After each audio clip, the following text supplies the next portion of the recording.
Hello, everybody. Welcome to our first show, the Labour Black Socialists segment every week. So today I have got my wonderful guests, Ekwa and Ridwan, and we will be discussing Black homelessness in the UK. Currently now we have created a group. Oops, sorry. I'll start that again. Right.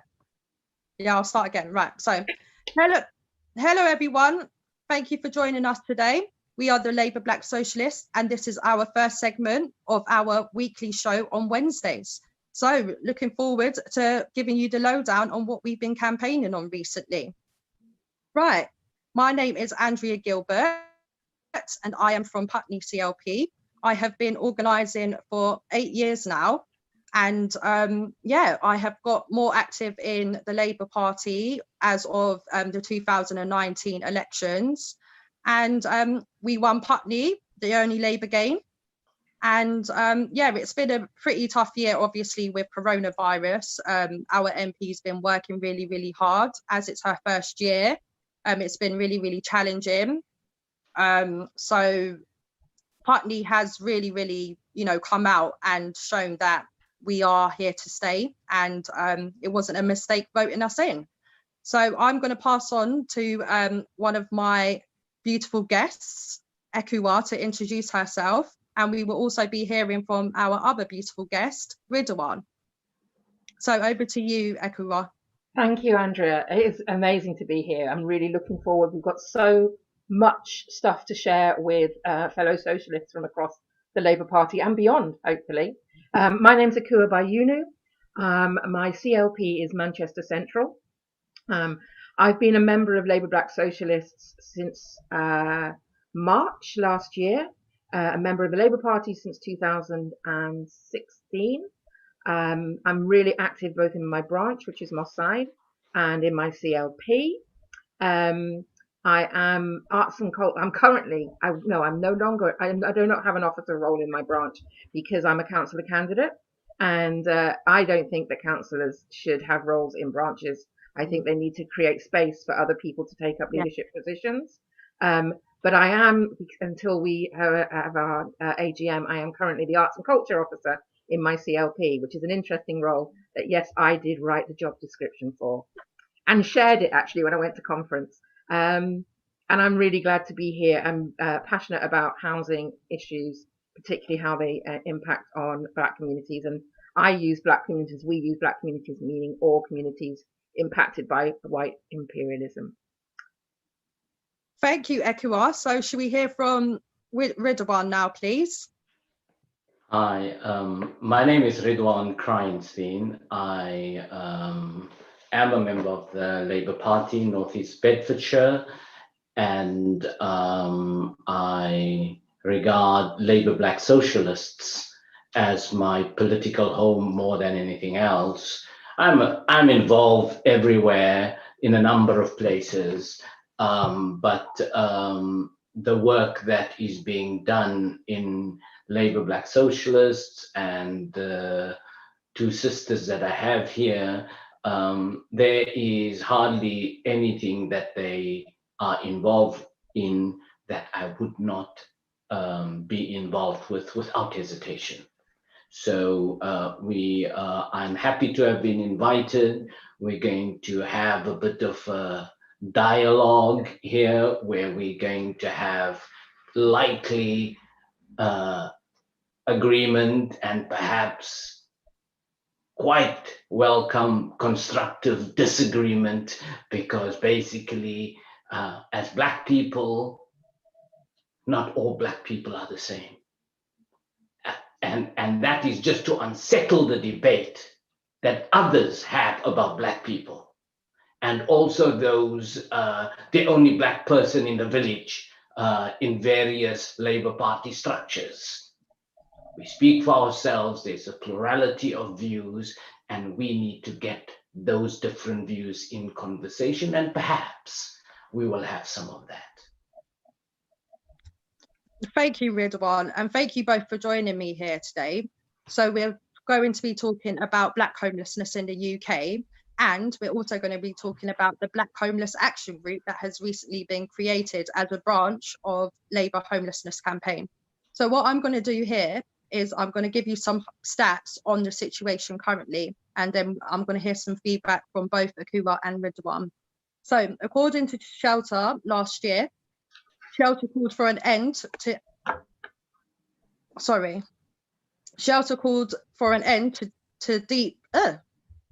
called for an end to deep inequality and systemic racism in the housing system, as the grim figures were revealed that Black people are more likely to face homelessness than any other ethnic group in England. Official stats show Black people made up 10.7% of applicants owed help by their local council in 2019 to 2020, compared to 3.6% in the general population. In London, 32.1% of applicants owed a prevention or relief duty were Black, compared to 12.4% of the capital's population. Overall, lead applicants of Black, mixed or other ethnicities made up 17.3% of applications, while accounting for 7.3% of the population. Over 200,000 households were owed help by their local council in 2019 to 20. Black people are more likely to be homeless or live in overcrowded homes, putting them at greater risk from this virus. The government need to provide and improve the number of decent, generally affordable social council homes. Now that was from Polly Neat, the Shelter's CEO. So Ridwan, what are your thoughts on these disgraceful stats? The stats themselves are indicative of a catastrophe. But policymakers tend to reduce the catastrophe to catastrophic personal choices that people make. People make bad decisions, therefore they are homeless. And it is a bit of a problem to start there, because there are certain underlying structural factors in the way that the economy and the political system work. And those factors shape and constrain and stimulate perhaps the possibilities for individuals. Individuals do not choose or do not become homeless within a vacuum. It is those factors which creates the space within which lives are lived, choices are made. And unless one identifies those things first, and since we are talking about Black homelessness, it is important that one takes those factors, put on top of that almost the condition in general of Black people. And here, I'm not talking about Black people who went to Eton and maybe graduated from Oxford and Cambridge and now sit with PhDs, very clever people, but they don't have a clue about this. So it is what we are talking about.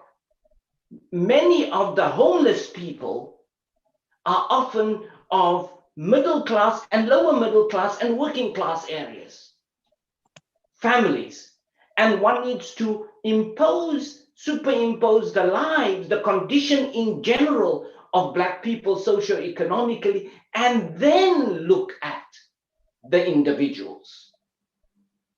So my suggestion is that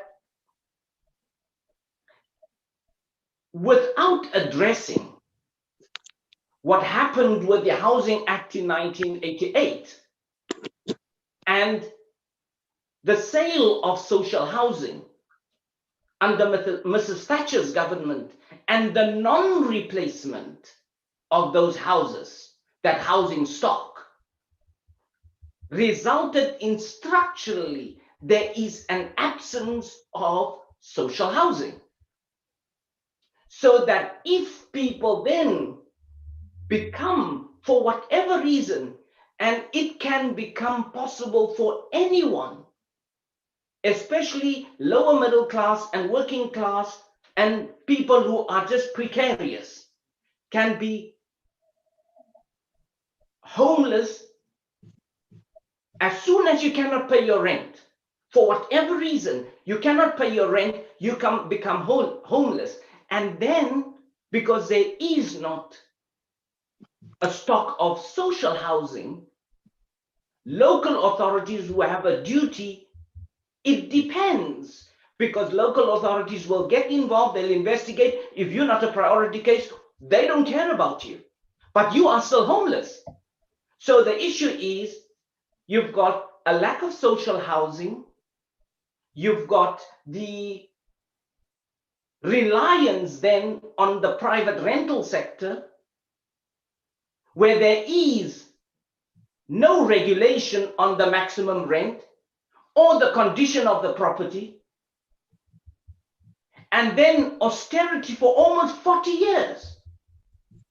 Almost 40 years, you've virtually had austerity, various ways of austerity for the poor and socialism for the rich. The well-to-do are always bailed out. The big corporations are always bailed out. They are the national interest. The people, especially poor and working class people, are the national irritation. So there is no bailout for them.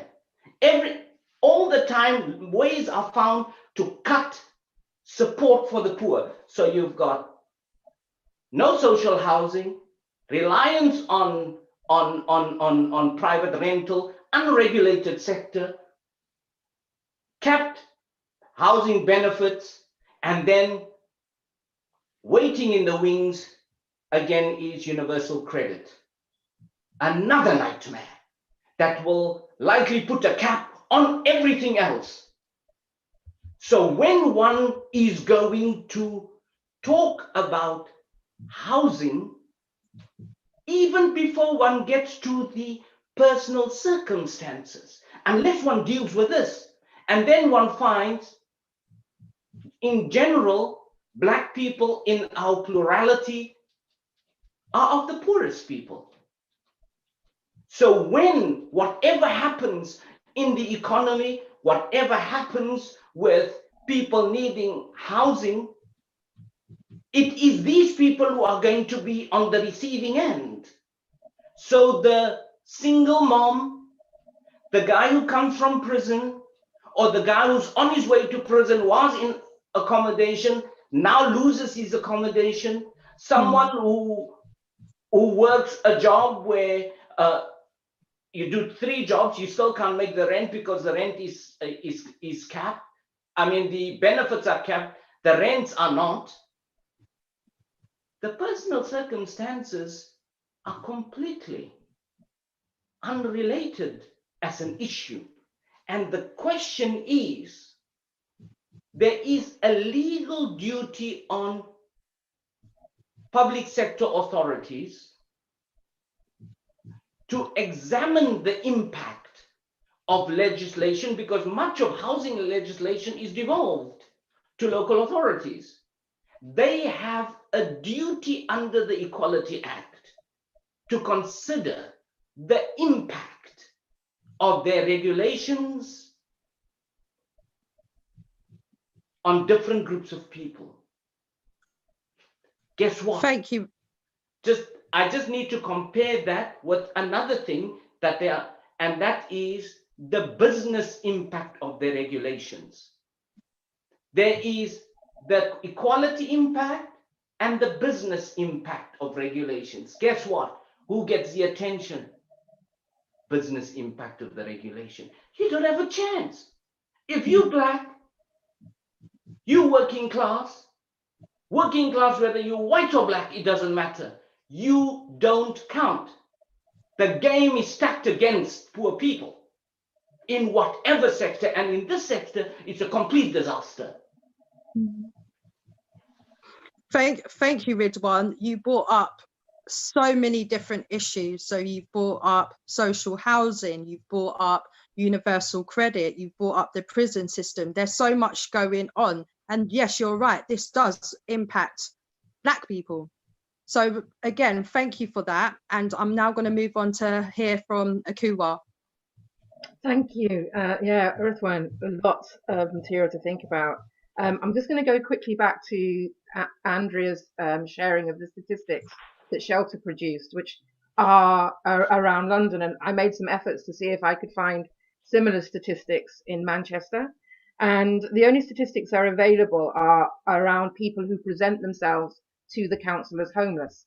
And we know within our communities, there are a number of people who won't be doing that. There are those who have no recourse to public funds. So asylum seekers, people whose cases haven't been heard, they won't be presenting themselves to the council for support because they won't get support. We have a community who's used to internal structures of support. So there's a lot of surfing. There are lots of families offering space and help to each other. That's part of a sort of cultural norm, I think, across immigrant communities. And many of us, it might be a third generation from an immigrant community, but some of those, I think, positive sort of working class and immigrant habits are still with us. We support each other, but it means that those stats are skewed.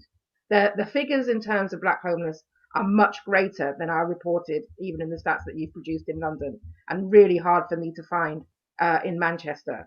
I'm working on it, and hopefully when we return to this, I will have been able to find some figures. I am aware of some figures more generally. I know, for example, that in Manchester experienced the most deaths of homeless people in the country. And that is a really worrying incident, and it's been a huge thing that needs addressing.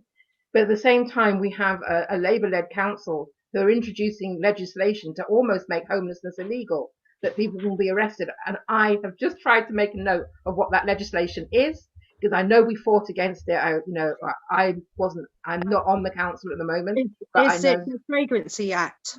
It comes under the Vagrancy Act, but it's a particular order. So it's not. It's got. When we return to this, we can look at that sort of legislation, anti-homeless people. But it's worth being aware. Yeah, it finds people, doesn't it? It finds homeless people on the spot. Yes. Yeah, it's the Fragrancy Act 1918. It's the Victorian Act. But there's a particular order that's been implemented in Manchester, so that it means that fine can be applied not just by the police. So it can be done by civil people who work in civil roles as well. I do need to explore that a little bit more. The other area that I think we worth touching on, Ridwan and Andrea, is around mental health and the numbers of people we know who experience homelessness due to mental health issues. And that will then correlate, and hopefully we will get another program to talk about how Black people are served within the mental health system. And we know that we are more likely to be medicalized and less likely to receive treatment. I mean, one of the things that I know is going on up here is looking at rehousing people. So there's mental health and there's drug use, and those are often linked as well. So there's been an issue where people could only get rehoused or housed if they were free of drugs, if they have, if they're, they had to sort of pass, while they were homeless, they had to pass these rehabilitation markers to be able to get housed. And I know there's been a challenge and there's a change there. And I'd really like to sort of dig into that a lot more.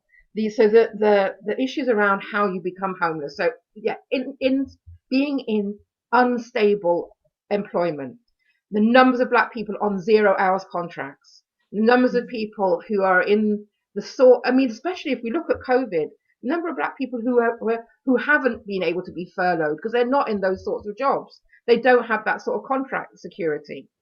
The interesting thing when it comes to looking at social housing is that the statistics are being projected for this year that the majority of evictions, so people being made homeless, families being made homeless, are going to come from social housing.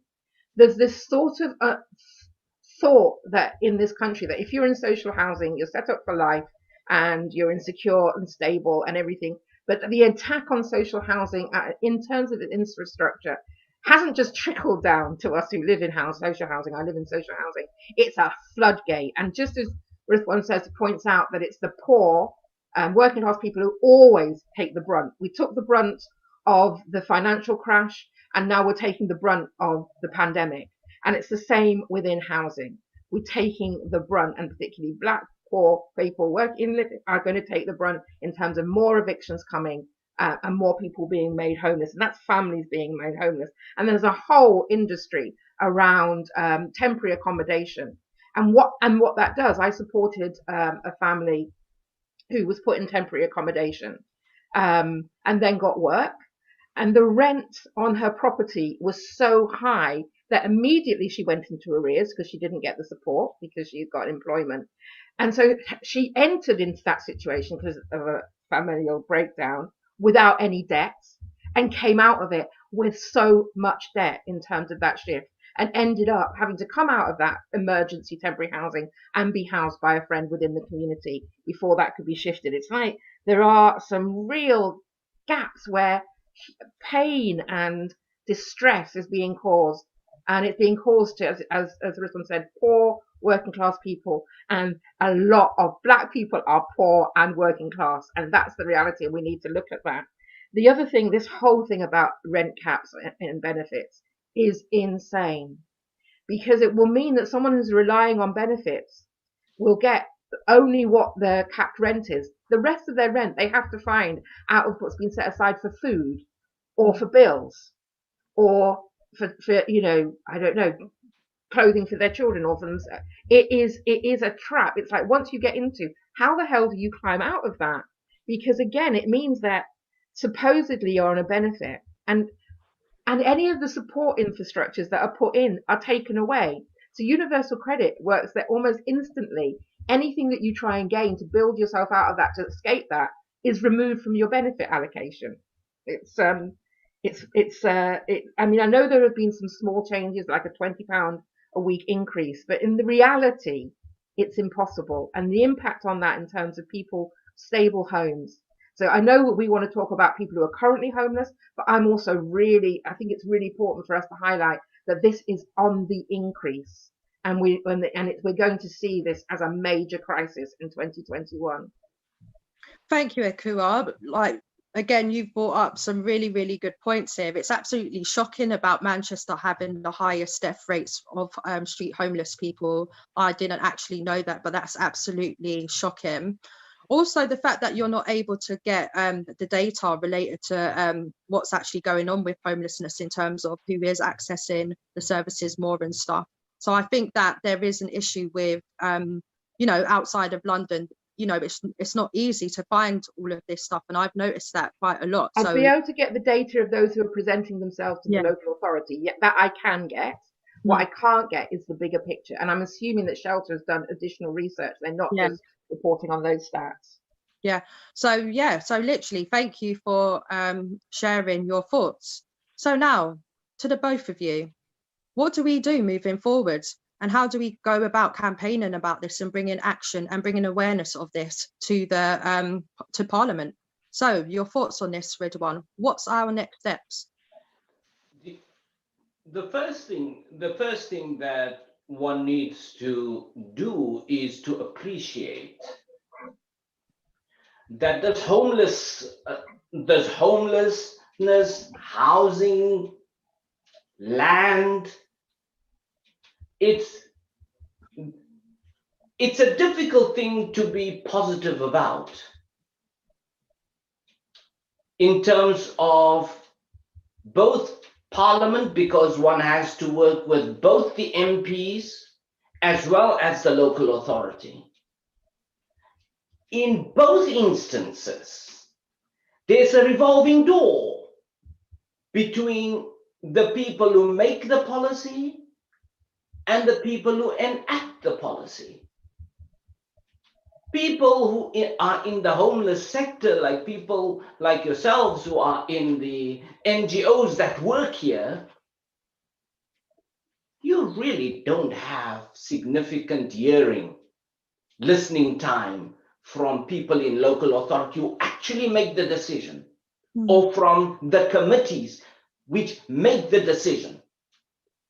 Because in housing, it's the local authorities the bankers, the land banks, and the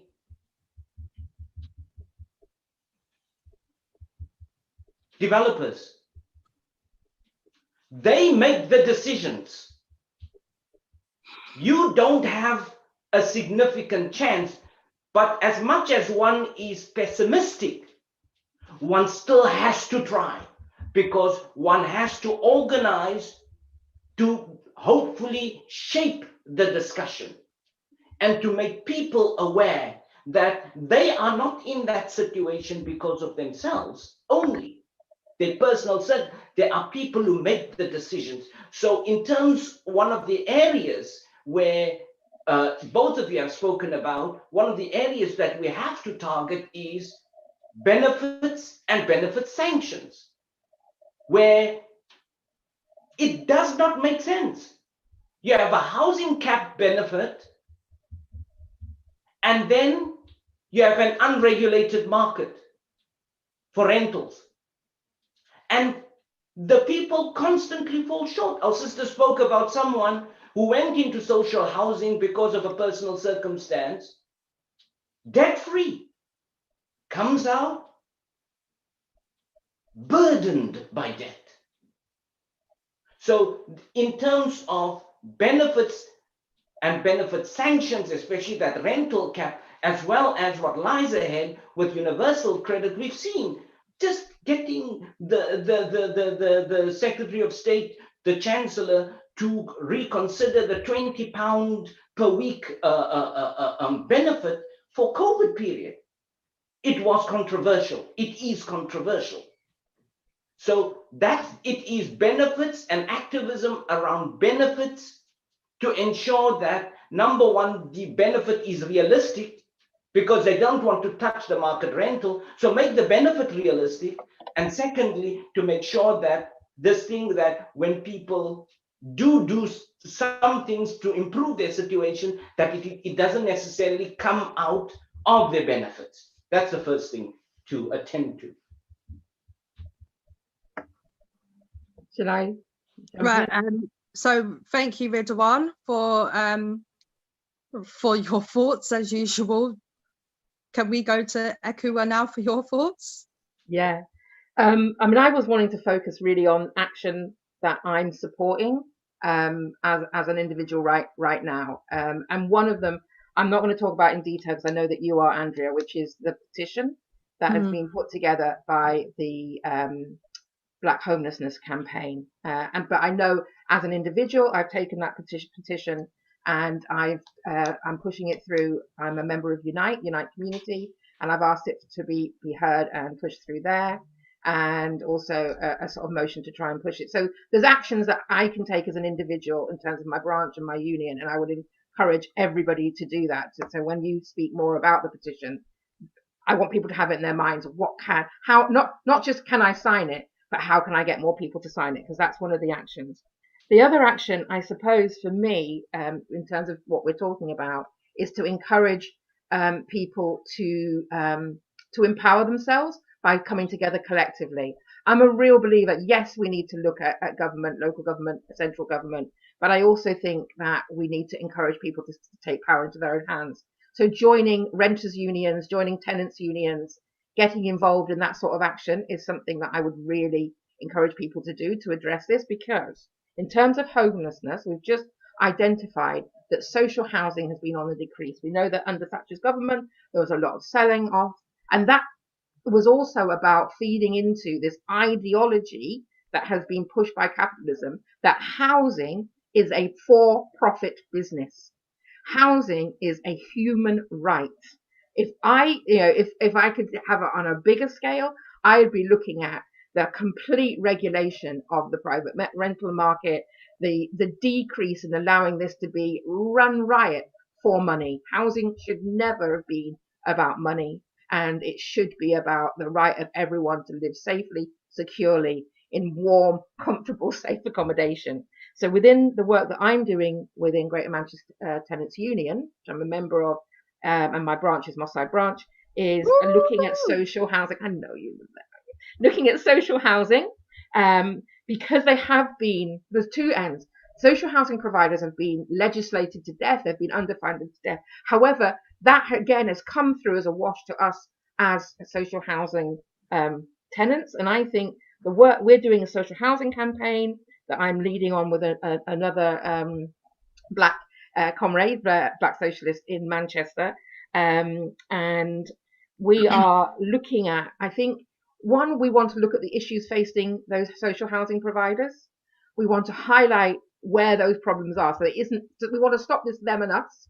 So it isn't tenants and housing providers. We need to work together to secure and make social housing, to increase social housing and to make the social housing we have better. So that's another piece of work.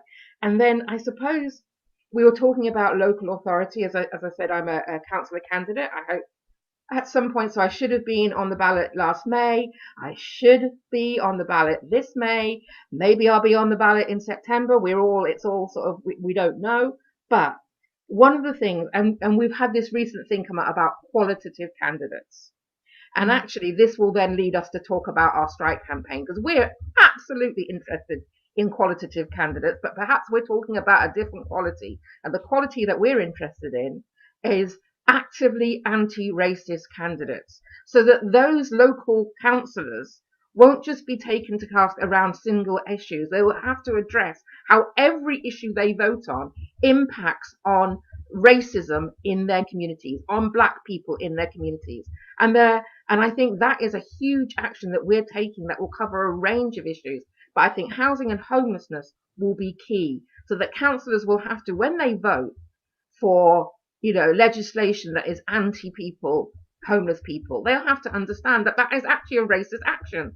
Because if the majority of people, or so many people who are homeless, are black, and that's been impacted upon systematic racism, then in taking an action against homeless people, they're taking a racist action. And these are the sorts of ways that our strike campaign, which I know we're going to talk about later as well, will help adjust and get the qualitative local councillors who can then take the action that Ridwan was talking about in terms of leading on change at a local authority level. I shall leave it at that in terms of things I think we can do. Thank you, Ekwa. So as Ekwa and Ridwan have brought up that there is a Black Homeless Action Group, I will now explain how it came about. So I am actually a member of the Labour Homelessness Campaign, and I've been with them since 2019 elections. And I noticed pretty early on that I was the only Black activist in Labour homelessness. So I was thinking of ways of trying to engage more Black people into the campaign, but then COVID came and had other ideas. So I ended up, for the first 6 months of the lockdown, I was working in the Putney Homeless Hotel and obviously supporting those with meals. So in September or October, Shelter came out with the Black Homeless report. So I decided then that it was time to take action. And I basically went around all of my Black comrades, and I also spoke to my Labour homeless comrades as well, and said that I wanted to set up this working group. And yeah, within the first day of doing this, I managed to get 11 Black activists and Asian activists as well, and other minorities, which was absolutely fantastic. We now have a solid group of 23 activists working on this campaign.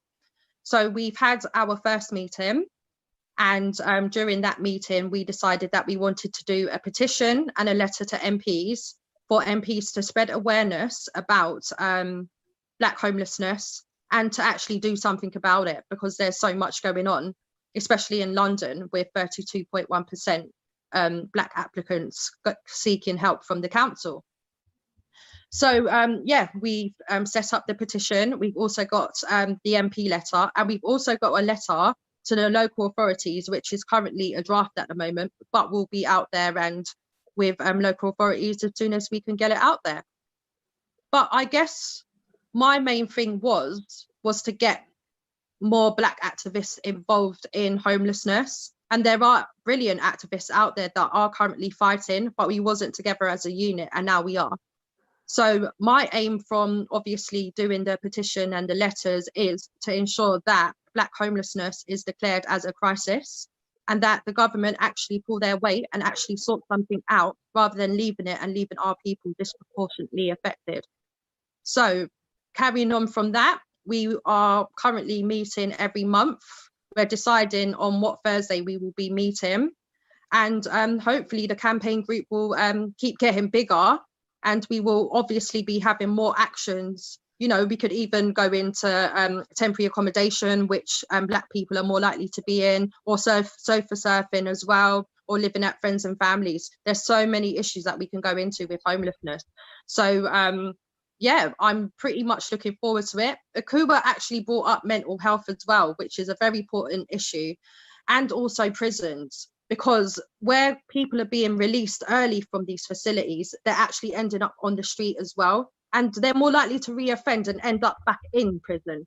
So that's why I feel it's important that we actually bring this issue to Parliament, have the support from MPs, have the support from local authorities, and actually just end this crisis so that Black people are not disproportionately affected with homelessness, and they can actually thrive in life and actually have a home to live in. So yeah, that is pretty much the campaign and where we are at. We are also campaigning on no recourse to public funds as well. And, you know, this pretty much affects migrants and asylum seekers with precarious immigration status. So, you know, obviously with Preeti Patel as our Home Secretary, it's not going well. But we've managed to, you know, get a pause on the 1st of December, which was basically a new policy which was allowing rough sleepers to be deported for actually just being rough sleepers. There was actually no reason for them to be deported. But yeah, we've got that paused through a petition.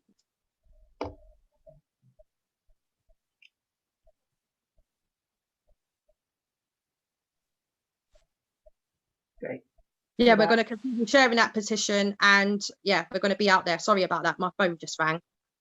So we're now going to go to Ekwa, who is going to speak about our strike. Woo!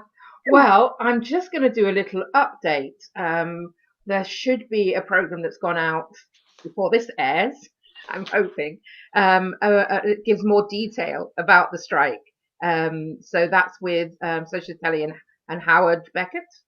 Interviewed us about the strike. Basically, we have created a campaign that we're asking members across the Labour Party, all members, not just Black Socialists, but all members who are wanting to be actively anti-racist, to take an action and stand with us to not campaign for any candidate who does not have a track record in active anti-racism. So we are not interested in small statements. I'm not a racist is not where we're at. We're talking about being actively anti-racist. And this is an action that we think members are crying out to do. We know that the Labour Party is full of anti-racist members, and they lack the leadership. So we're stepping up with some leadership.